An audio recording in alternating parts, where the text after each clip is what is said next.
ស្លឹកត្របែកគឺជាឱសថទិព្វដ៏អស្ចារ្យនិងមានគុណតម្លៃបំផុតដែលផ្ដល់គុណប្រយោជន៍រាប់មិនអស់ដល់សុខភាពរបស់មនុស្សគ្រប់គ្នាចំណុចទី1ស្លឹកត្របែកល្អសម្រាប់បេះដូងស្លឹកត្របែកមានសារធាតុចិញ្ចឹមជាច្រើនដែលមានឥទ្ធិពលល្អនៅក្នុងការជួយកាត់បន្ថយនៅកម្រិតខូលេស្តេរ៉ុលអាក្រក់ដែលមានឈ្មោះថា LDL និងបង្កើនកម្រិតខូលេស្តេរ៉ុលល្អដែលមានឈ្មោះថា HDL ដែលជួយការពារស្ថានភាពដូចជាជំងឺសរសៃឈាមបេះដូងនិងជំងឺដាច់សរសៃឈាមខួរក្បាលជាដើមចំណុចទី2ស្លឹកត្របែកជួយពង្រឹងភាពធន់របស់រាងកាយស្លឹកត្របែកផ្ដល់នូវវីតាមីន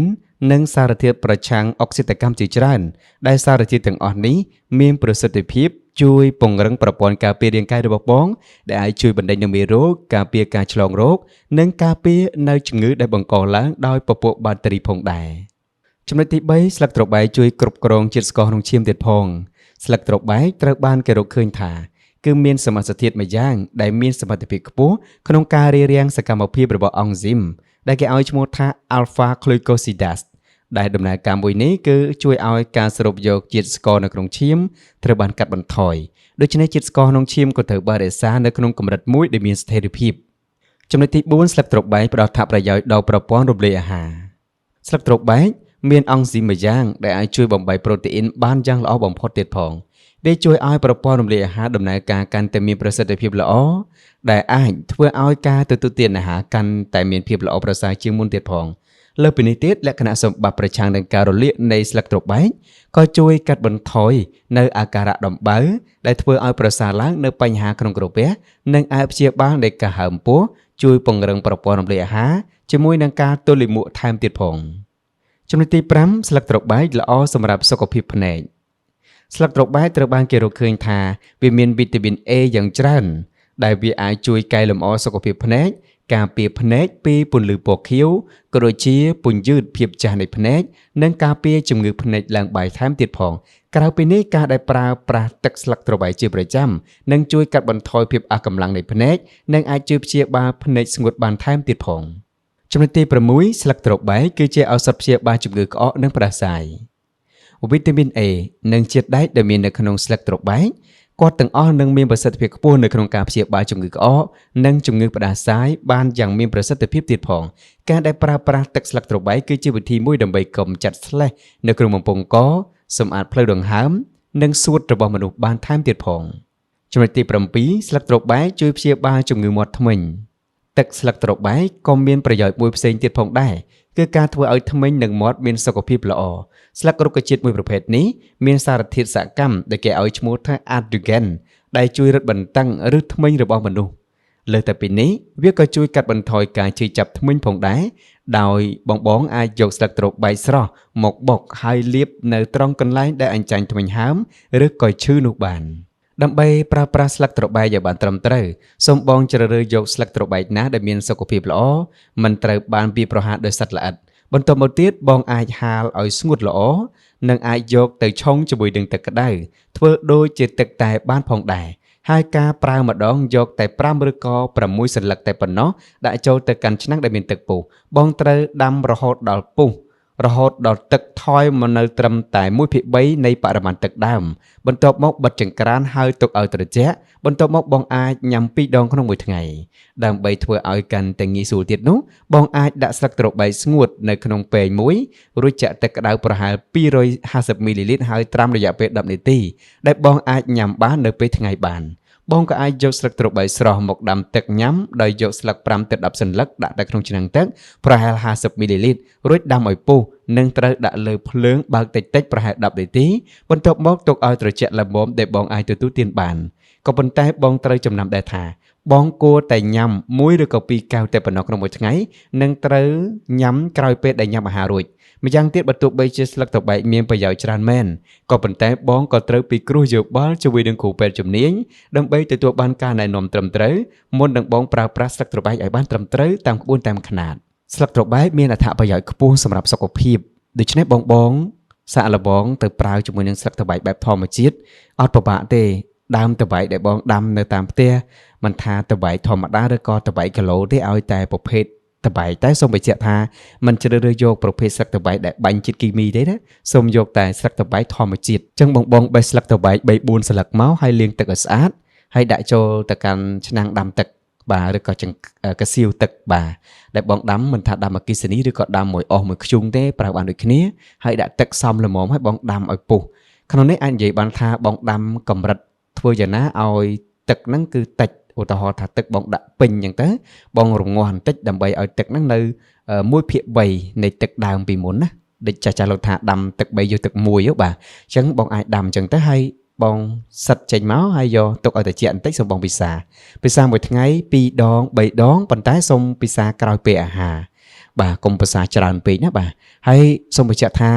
អ្វីគ្រប់យ៉ាងវាសុទ្ធតែមានអាវុធមកពីរនៅហ្នឹងចឹងកាលណាយើងប្រើច្រើនលើសចំណុះក៏វាជាបញ្ហាដែរបងចាប់អារម្មណ៍អីចាស់ពីមុនគាត់ថាពេលដែលបងមានអាការៈរាគរូសដោយសារទាស់ចំណីឬអាការៈរាគរូសដោយសារបញ្ហាពោះវៀនអីចាស់គាត់ឲ្យយើងញ៉ាំធួយតបែក7 ត្រួយបាទបេះបាន7 ត្រួយមកហើយលាងទឹកឲ្យទំពាញ៉ាំលេបចូលទៅបាត់រីកហើយបាទអញ្ចឹងប្រសិទ្ធភាពល្អមែនសូម្បីតែសបកតបែកក៏គេយកទៅដាំទឹកញ៉ាំបានដែរអញ្ចឹងនេះជាតិចនិចវិធីសាស្ត្រងាយដែលបងអត់ចាំបាច់បន្តិចអីរកត្រាំពេទ្យតិចអីរកត្រាំពេទ្យទេណាបងពេលខ្ញុំជំរាបជូនអញ្ចឹងបងនិយាយថាបើអញ្ចឹងត្រាំពេទ្យនៅលើទីផ្សារគេលក់លេងដាច់ហើយសូមបងចាប់អារម្មណ៍ថាពេលខ្លះជំងឺដែលឈឺបន្តិចបន្តួចបាទប្រភេទបញ្ហាត្រឹមតែមករាគរូសបាទត្រឹមតែមកបដាសាយត្រឹមតែមកក្អកបើកាលណាបងងាកទៅរកថ្នាំពេទ្យបងដឹងហើយថាការដែលបងញ៉ាំថ្នាំពេទ្យអ្វីគ្រប់យ៉ាងនៅក្នុងរាងកាយបងទាំងអស់បងឃើញថ្នាំពេទ្យគេដាក់រោគសញ្ញាពោះបងមានន័យថាគឺជាអាវុធមកពីរព្យាបាលហើយក៏មានពិសនៅក្នុងនឹងដែរអញ្ចឹងបើសិនជាអ្វីដែលបងអាចជៀសវាងថ្នាំពេទ្យបានបងគួរតែជៀសវាងចាំដល់ពេលយើងចាំបាច់បំផុតដែលយើងមិនអាចជៀសបានជំងឺធំដែលត្រូវទៅរកពេទ្យអានឹងសុំគិតទៀតតែប្រភេទជំងឺតូចបងអាចជ្រើសរើសយកប្រភេទរុក្ខជាតិបាទដូចខ្ញុំជំរាបជូនអញ្ចឹងគ្រាន់តែតបែកនេះបាទប្រសិទ្ធភាពដល់ទៅ7 ចំណុចដែលអាចជួយបងបានអញ្ចឹង7 ចំណុចនេះពេលដែលបងមានបញ្ហាបងយកទៅអនុវត្តយកទៅធ្វើអញ្ចឹងការអនុវត្តការធ្វើនោះមិនត្រឹមតែចាំតែមានបញ្ហាទេសូម្បីតែបងអត់ទាន់មានបញ្ហាក៏ដោយបងឧស្សាហ៍ធ្វើបាទនៅតាមផ្ទះមានអញ្ចឹងទៅបាទឆ្លៀតតិចទៅបងមានប្របាក់អីសម័យបច្ចុប្បន្ននេះយើងមានកំសៀវអគ្គិសនីទេហិតទៅស្រួលហើយបាទបេះ7 ស្លឹកទៅ5 ស្លឹកទៅលាងឲ្យស្អាតដាក់ទឹកមកល្មមទៅដោតឆ្នាំងអគ្គិសនីបន្តិចទៅក្តៅពុះបាត់ហើយបាទហើយចាក់មកលើពែងចាក់មើលកៅមកទុកឲ្យត្រជាក់អ៊ុនពិសាទៅក្រោយពេលអាហារហើយពិសាមួយកែវទៅបាទថ្ងៃត្រង់មួយកែវទៀតទៅល្ងាចមួយកែវទៀតទៅហើយតែប៉ុណ្ណឹងបាទអត់មានអីពិបាកលេបទេតបែកស្រួលលេបទេអត់មានក្លិនអត់មានអី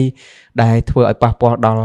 បាទសុខភាពទេប៉ះពាល់ដល់យើងពិបាកលេបទេបាទហើយមិនត្រឹមតែប៉ុណ្្នឹងទេបងដែលមានបញ្ហាក្លិនមាត់បាទអញ្ចឹងបញ្ហាក្លិនមាត់ខ្ញុំមានថ្នាំដុសធ្មេញជូនថ្នាំដុសធ្មេញប្រេនកូនខ្មែរមានធូសបាទគុណភាពជប៉ុនជាប្រេនកូនខ្មែរបងអាចទិញបានជាមួយខ្ញុំតាក់ទងមកខ្ញុំបានឬក៏បងចង់ប្រើរូបមន្តលឹកតបែកហ្នឹងក៏បានដែរប៉ុន្តែបញ្ជាក់ជូនបងថានេះថ្នាំដុសធ្មេញមានធូសប្រេនកូនខ្មែរគុណភាពជប៉ុនស្តង់ដាកម្រិត VIP នេះសូមបញ្ជាក់ជូនបងថាពេលដែលបងយកទៅដុសមានអារម្មណ៍ថាក្លិនមាត់បងស្តៀងធួយតបែកចឹងដូចគ្នាតែផ្សំចេញពីប្រេងតែហើយនឹងក្រូចឆ្មាប៉ុន្តែពេលដែលដុសទៅមានអារម្មណ៍ថាដូចក្លិនក្អូបតបែកទុំបាទឈ្ងុយហើយធ្វើឲ្យក្លិនក្រអូបមាត់បងបានល្អហើយក្រអូបមាត់ល្អហ្នឹងគឺល្អរយៈពេល6 ម៉ោងទៅ12 ម៉ោងជាបទពិសោធន៍ពេលដែលខ្ញុំដុសពេលល្ងាចមុនចូលគេងអញ្ចឹងព្រឹកឡើងមានអារម្មណ៍ថាមិនចាំដុសថ្មីទៀតក៏បានដែរមានពេលខ្លះបញ្ញាល់ទៅចែកជាមួយអតិថិជនដែលគាត់មកទិញនៅហាងអីចឹងទៅនិយាយមួយគាត់ទៅមានអារម្មណ៍ថាយើងមានភាពជឿជាក់បាទបើពីមុនអត់ទេ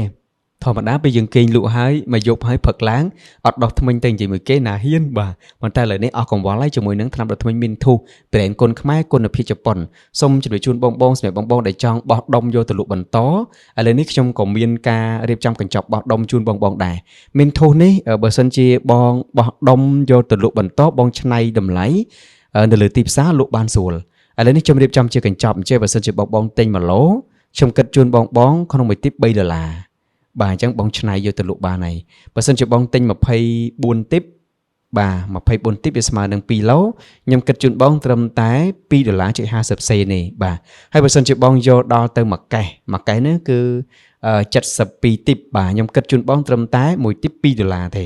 បាទហើយនៅក្នុងកេះនោះមានកាដូជូនទៀត បាទកាដូចាប់ពី$10ដល់$50ហើយសម្រាប់បងដែលគាត់មានទីតាំងមានអតិជនអីស្រាប់អញ្ចឹងណាបាទគាត់យកដល់ទៅ5កេសខ្ញុំគិតជូនគាត់មួយទីបតែ$1.80សេនទេចឹងយកកាន់តែច្រើនតម្លៃកាន់តែទាបបាទចឹងបងសូមបញ្ជាក់ថានៅក្នុងកេសនីមួយៗគឺមានអាំងប៉ាវនៅក្នុងនឹងអាំងប៉ាវមានចាប់ពី$10ឡើងទៅដល់$50បាទអរគុណអញ្ចឹងបើសិនជាបងចាប់អារម្មណ៍ជាមួយថ្នាំថ្មីមានធូរប្រេនគុណខ្មែរគុណភាគជប៉ុនសូមតាក់ទងមកខ្ញុំសម្ដែងចក្រាតាមលេខទូរស័ព្ទលើអេក្រង់បាទ012 906 700 088 7968 054ចុច share ចុច like ចុច comment បាទដើម្បីឲ្យវីដេអូកាន់តែធំហើយជួបខ្ញុំសម្ដែងចក្រានៅវីដេអូក្រោយ